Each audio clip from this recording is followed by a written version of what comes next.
One viewer asks, here we go, this is one for you.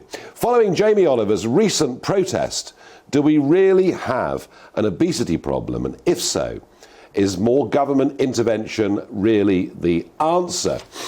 Do we really have an obesity problem? Yeah, we do. We really, really do. And I think the shocking thing is something like a third of youngsters are close to or are actually obese. And that is a pretty shocking number. And the consequences of the long-term health of those kids really isn't good.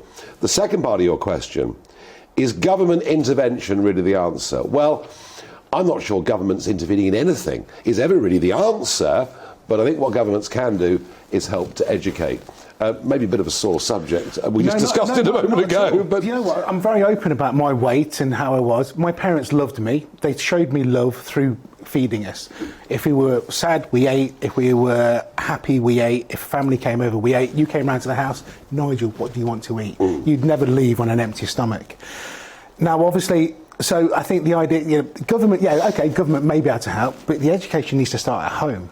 Because obviously my parents didn't realise that they were actually creating this child or children, because my brother, my sister and myself were all overweight.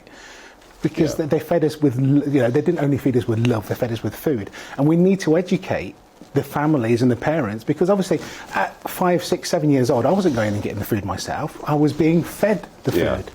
So the answer is, I think, is, you know, and this is someone from experience, my children aren't fat. Because we educate them, they can have what they want. But also, look at the over-reliance now on takeaway food, on food that is very, very high in salt, the wrong kind of fats. And we go back to teaching Which is people, why cooking... Exactly. Yeah, and this was something, Lee Anderson MP in the House of Commons the other week, you know, talking about people going to food banks, said people need to learn how to cook. And there was the usual confected outrage. But actually, if people do learn to cook, it can be cheaper too, can't it?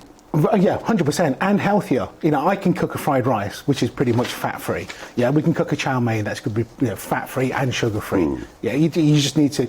And talking about food banks, there's a charity that we're working with now in Leicester, and we're actually going to the food banks next week, actually, to look at what the food's being given out. You know, obviously the tinned produce, but also all the fresh produce, because obviously these supermarkets get rid of stuff that they can't. They go to the food banks, and then they're given to people. You give someone who's got no idea how to cook a butternut squash or a courgette or an aubergine, they're thinking, well, what can I do with that? Yeah. Whereas now the education Let's all learn. Let's all learn to cook. Exactly. I think that's absolutely right.